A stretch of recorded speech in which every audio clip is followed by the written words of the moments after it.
অক্সিজেনটা বাঁচায় রাখছি আমরা ইনশাল্লাহ। এটা আমার নির্বাচনী এলাকা, আমি একজন সাবেক কাউন্সিলর মনি বেগম, এটা আমার নির্বাচনী এলাকা সূত্রাপুর। ইস্তাক হোসেন এই তরুণ প্রজন্মে অনেক জনপ্রিয়তা অর্জন করছে, যিনি অল্প বয়সে সে মেয়র ক্যান্ডিডেট হয়েছে, মেয়রও নির্বাচন করছে। যেটা সব থেকে বড় কথা হলো যে ঢাকা 6 এটা হলো একটা ঐতিহ্যবাহী আসন। কুলঙ্গা হাসিনার সাথে আমাদের ছোট্ট খোকাবাই তখন সে 28,000 ভোটের ডিফারেন্স 91-তে পাস করছে। তা এবার আমি যা মনে করি ইনশাল্লাহ ওর বাবার থেকে আরো বেশি ভোট পাবে। এবার 30,000 ভোটের ডিফারেন্সে ইনশাল্লাহ এই ঢাকা 6 থেকে তরুণ প্রজন্মেরা ওকে খুব পছন্দ করে, জয়যুক্ত করে ওকে সংসদে পাঠাবো, এটাই জনগণের আকাঙ্ক্ষা আশা। এই যে দীর্ঘদিন আওয়ামী লীগের দখলদারের পর ইশরাক হোসেন কিভাবে পরিবর্তন আছে? আওয়ামী লীগের দখলদার যতই হোক দলমত নির্বিশেষে ইঞ্জিনিয়ার ইশরাক হোসেনকে ভোট দিবে, দলমত নির্বিশেষে। আপনারা তো জানেন যে শেখ হাসিনা কুলঙ্গা দিল্লি থেকে পালাইছে, তার কিন্তু দোষরা রয়ে গেছে আশেপাশে। আপনারা দেখতেছেন কালকে গত 3 দিন যাবৎ তারা গাড়ি পোড়ায় কি করতেছে দেশে, তারা জনগণ হাসিনারও প্রত্যাখ্যান করছে, নৌকাকে প্রত্যাখ্যান করছে। জনগণ চায় না, জনগণ চায় গণতন্ত্র।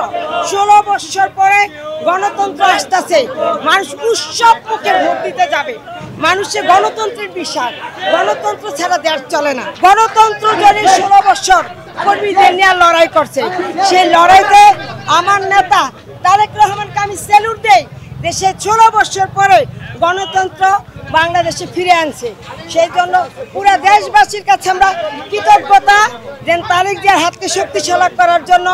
এবং দেশনেত্রী আপনারা জানেন যে আপসী নীতি দেশনেত্রী বেগম খালেদা জিয়া, উনি কোনদিন অন্যায়ের সাথে আপোষ করেনি, উনি ন্যায়ের পথে ছিলেন। আপসী নেত্রী 3 বারের প্রধানমন্ত্রী, বাংলাদেশে জননেত্রী, গণতন্ত্রের মা, গণতন্ত্রের বাবা। তারা এই হাসিনারে আমরা ভয় পাই না। আমরা কি পালাইছি? দেশরা 16টা বছর আমরা পালাই নাই, হাসিনা কিন্তু পালাইছে, তার দোষরা পালাইছে, আমরা পালাইছি। আমরা সে বাংলার মাটিতে খাড়াইয়া গণতন্ত্রের জন্য আন্দোলন করে গণতন্ত্র ফিরে আনছি, সেটাই আমাদের গর্ব, বিএনপির নেতা কর্মীর গর্ব, পুরো দেশবাসীর গর্ব, সবার গর্ব। এটি আমাদের আশা আকাঙ্ক্ষা।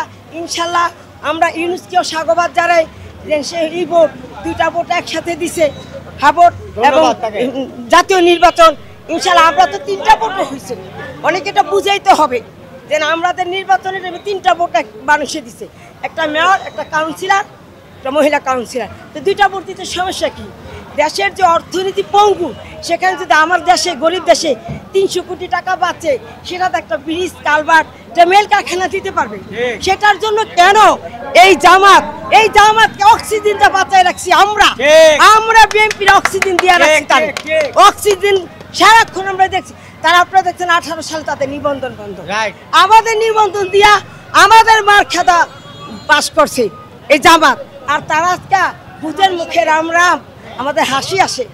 আর তারা হইলো বিরোধী, তাদের কোনো বাংলাদেশি মানুষ ভোট দিব না। তারা বরখা পরাইবো, ওইটা পরাইবো, ওরা আমরা মুসলিম, তারাও নামাজ কালাম পড়ে, আমরাও কিন্তু পড়ি, আমরা কিন্তু খ্রিস্টান, আমরাও মুসলিম। তারপরও জামাতের ভাবতে হবে 18টা বছর, 17 বছর অক্সিজেনটা বাঁচায় রাখছে বিএনপি, দেশনেত্রী খালেদা জিয়া, তারেক রহমান। আজকে তারেক রহমানের অবদানে এই বাংলাদেশে থেকে ফেসিবাদী হাসিনা পালাইতে বাধ্য হয়েছে। সেই আন্দোলনের নায়ক, 5ই আগস্টের নায়ক আমার নেতা তারেক রহমান, তারেকের অহংকার, তাকে আমি বারবার